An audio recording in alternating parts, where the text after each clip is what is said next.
lorsque Dieu est là, la louange devient parfaite, que lorsque lui-même est là, c'est lui-même qui montre alors comment il doit l'adorer. C'est lui-même qui montre alors comment il doit le louer. C'est lui-même qui montre alors comment il doit le louer. Et l'on nous montre aux autres comment ils doivent adorer. Un prophète vivant dans le camp, le Saint-Esprit dans le camp, le Dieu vivant lui-même, enseignant à ses enfants. L'adoration parfaite, les étoiles du sud adorent le Seigneur. Les étoiles du sud adorent le Mes vœux à l'épouse du Seigneur Jésus-Christ, au peuple du Sud, au peuple de l'Est, au peuple du Nord et au peuple de l'Ouest. À cette chère dame élue, celle qui fait vibrer le cœur du monarque céleste. À toi la reine Léone, la précieuse race de Dieu. Que Dieu soit Dieu pour toi. Ainsi, en ce jour nouveau, je te dis bonjour. La colonne et l'appui de la vérité, tabernacle, est l'église du Dieu vivant. C'est la vraie église. C'est cette église qui est le poteau de soutènement de la parole. Elle soutient la vérité. D'après 1 Timothée, chapitre 3, versets 14 à 15. Et la seule et unique vérité en matière de foi, c'est le Seigneur Jésus-Christ. En dehors de lui, il n'y a pas de vérité. Quand Jésus-Christ n'est pas présent, il n'y a pas la vérité. Et donc avec toute certitude, avec assurance, je peux dire ceci. Ou c'est Jésus-Christ, ou c'est rien. C'est donc, bien entendu, une révolution. C'est-à-dire que c'est un changement brusque. C'est un changement inattendu. Cette révolution, c'est Jésus-Christ qui veut que nous puissions sortir de tous les systèmes religieux imaginés par les hommes. Il nous invite à sortir de tous les systèmes traditionnels et mondains qui combattent sa volonté. Et cela ne peut se faire que par la vérité présente. La vérité présente, c'est le Seigneur Jésus-Christ qui nous apporte les données nouvelles, c'est-à-dire la révélation de sa personne, de ce qu'il est pour nous, ici au sud, et non d'après ce qu'il a été pour les autres ou ce qu'il avait fait pour les autres dans le passé.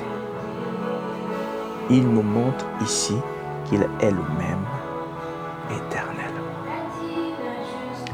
Bien entendu, cela se passe dans un cycle précis. C'est-à-dire que cela se produit dans une période précise. Et pour la période dans laquelle nous vivons actuellement, c'est 07, 2.07. C'est-à-dire que c'est la fin des fins. Il y a eu une fin, mais maintenant c'est la fin des fins. Et cette fin des fins nous introduit dans la saison actuelle. C'est une nouvelle saison. C'est un nouveau temps. Et ce temps est marqué par 13h45. Pourquoi 13h45?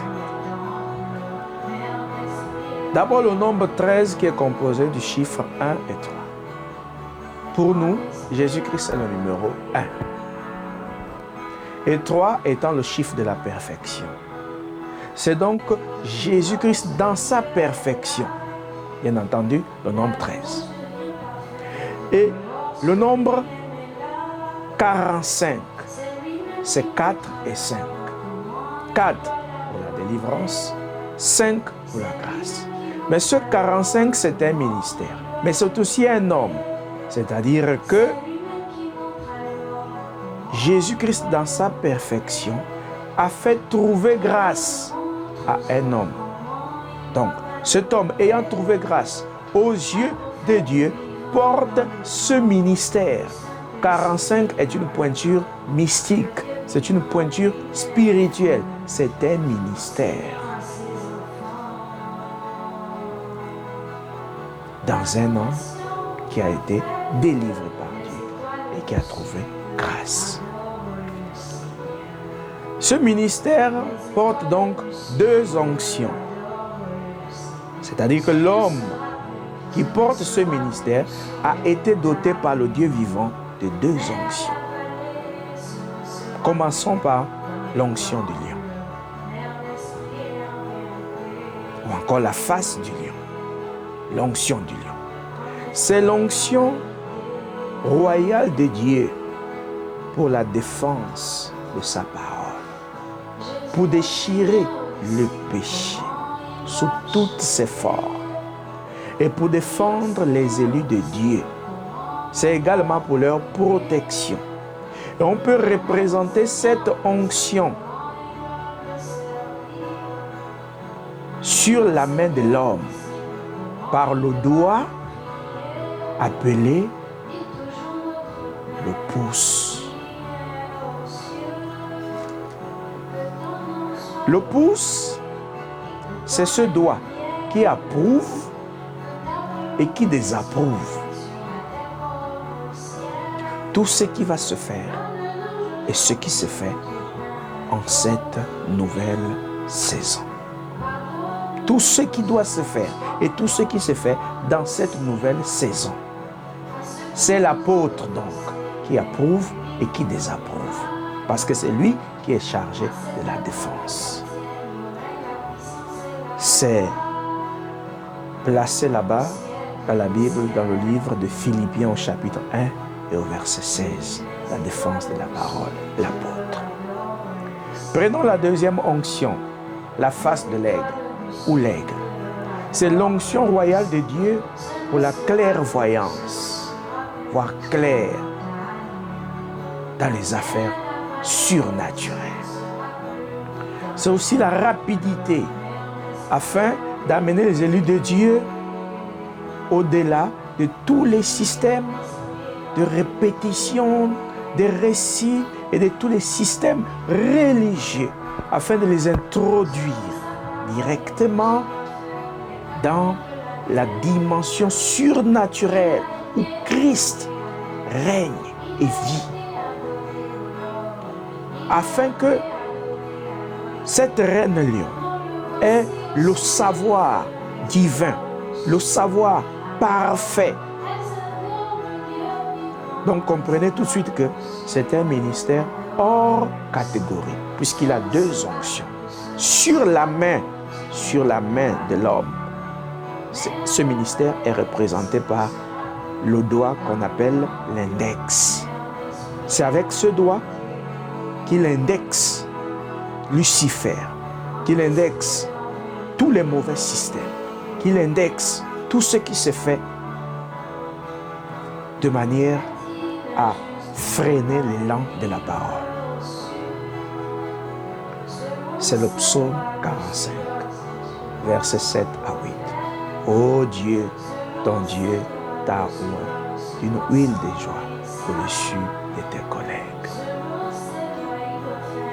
Et donc, ces 2 onctions ont pour conséquence de nous introduire dans Ésaïe 48, versets 6 à 8.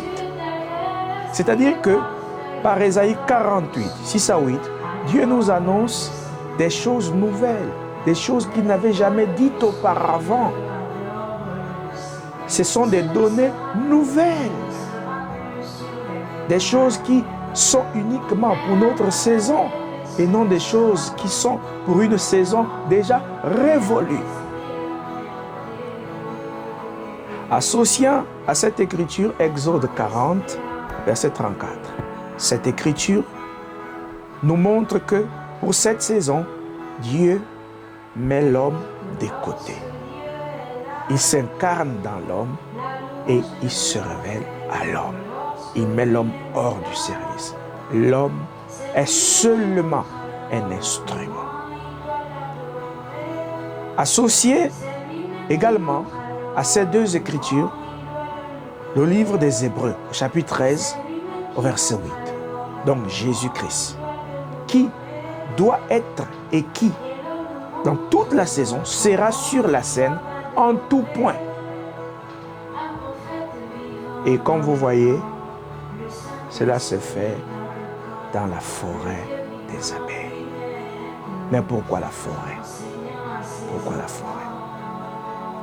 La forêt représente l'Afrique parce que la plupart de nos traditions, la plupart des traditions africaines ont un lien avec la forêt, les rivières, donc les eaux.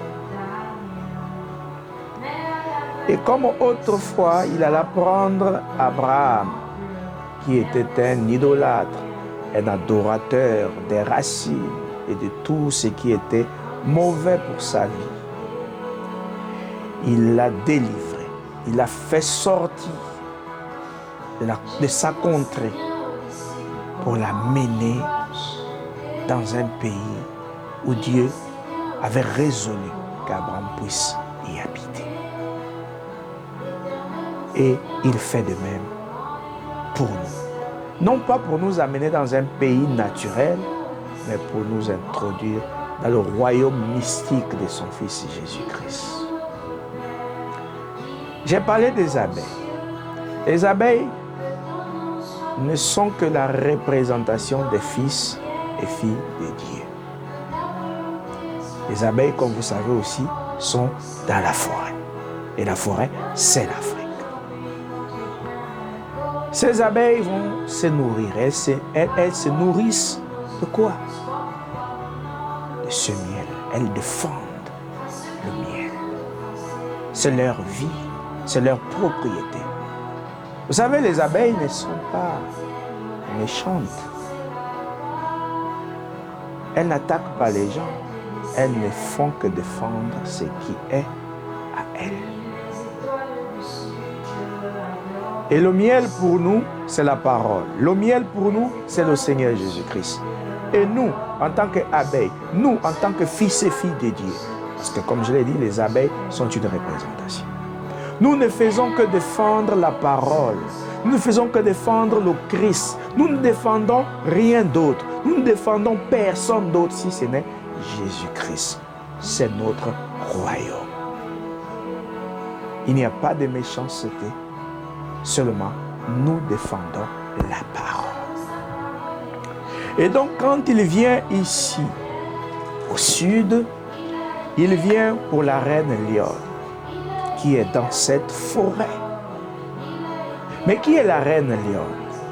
La reine Lionne, c'est chacun de ses élus qui croit et qui croira à la parole. Ces élus-là qui croiront au Dieu vivant, peu importe leur pays d'origine. On l'appelle encore la reine du Sud. C'est l'Afrique.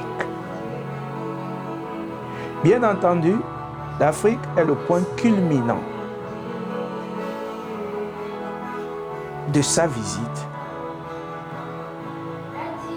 L'Afrique est le lieu où Jésus-Christ est descendu en cette saison.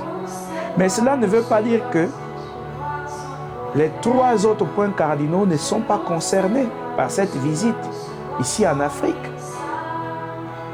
Les 3 autres points cardinaux sont également concernés. Mais qu'ils viennent de l'Est, du Nord ou de l'Ouest pour l'Afrique, qu'ils croient à cette révolution, eh bien, ces élus seront toujours appelés étoiles du Sud. Pourquoi? Parce que lorsqu'il était allé à l'Est, tous ceux qui croyaient là-bas, peu importe leur pays d'origine, leur contrée d'origine, ces gens-là étaient appelés étoiles de l'Est. Pareil pour le Nord, pareil pour l'Ouest. Donc, sachez que c'est pour cette reine Lion que je suis là. Je suis là pour l'écouter, pour la conseiller, pour la guider et l'orienter vers son époux, vers son Dieu. C'est ça mon rôle. Toi, la reine Lion qui écoute et qui écoutera, sache que c'est ton heure de visitation. Oh oui, toi, la reine Lion, saisis ton occasion. C'est ton heure de gloire. Ne te mets aucun blocage. Ne te mets aucun blocage dans ton esprit et dans ton cœur. Donne-toi l'occasion. Donne-toi l'opportunité d'écouter et de comprendre ce que ton Dieu fait pour toi en cette saison. En dehors de tout ce qui a été dit, Jésus-Christ veut que cette reine Lion, cette reine du Sud, ses élus, l'adorent d'une manière spéciale. Il veut que ses élus le louent d'une manière spéciale. Et donc, il m'a doté, et à bien d'autres autour de moi, de ce don de chant. Le don pour chanter. Et parce que quand il vient et il change en même temps l'adoration. Il change la louange parce qu'il aime seulement ce que lui-même il nous donne. Et donc, par cette occasion, nous allons vous proposer des louanges et des adorations qui ne sont chantées nulle part ailleurs sur la surface de la terre. Souvenez-vous, ces louanges viennent droit du trône de la miséricorde. Ces louanges viennent droit du ciel. Ces chansons vont vous aider dans votre adoration. Dans des moments difficiles, dans des temps de détresse, ces chansons seront là pour vous. Nous allons les mettre à votre disposition pour que vous puissiez l'adorer tel qu'il le veut, que vous puissiez le louer tel qu'il le désire. Et vous savez, lorsque le prophète du XXe siècle était venu, il n'avait pas composé des cantiques nouveaux. Donc ils ont été obligés de prendre les cantiques des pentecôtistes, des presbytériens, des adventistes du 7e jour, etc., etc. Et les religieux d'aujourd'hui, ils appellent cela les cantiques de Sion. Mais pourquoi ce prophète n'avait pas composé les cantiques nouveaux? C'est parce que Dieu ne lui avait pas donné le don pour chanter. Et comme vous le savez, on ne donne que ce qu'on a. Ainsi, ayant reçu ce don, Jésus nous change l'adoration et la louange. Chers élus, je vous souhaite pour cette année l'éveil de conscience. Que vous ayez le discernement. Que vous puissiez avoir la capacité de reconnaître qu'il est là. Il est mis pour Jésus-Christ. Que vous puissiez avoir la capacité de reconnaître que Jésus-Christ est ici, au sud. Son voyage depuis la gloire pour le Gabon est une preuve de son amour pour vous. Bien entendu, ce n'est qu'une preuve parmi tant d'autres que vous aurez le temps de découvrir. Sachez-le, vous, les élus, que cette année sera compliquée pour vous. Vous allez certainement vous marier. Vous allez certainement avoir des enfants, du travail, des biens et tout. Mais au fond de vous, vous serez tourmenté. Vous n'aurez pas la paix jusqu'à ce que vous allez répondre à son appel. Jusqu'à ce que vous répondrez à l'appel de grâce. Cependant, ne vous inquiétez pas. Je suis là à votre disposition. Je suis là pour vous. Vous pourrez donc contacter le secrétariat aux numéros qui vont s'afficher à la fin de l'allocution. Ainsi que Dieu soit Dieu pour vous, car il est Dieu. Amen.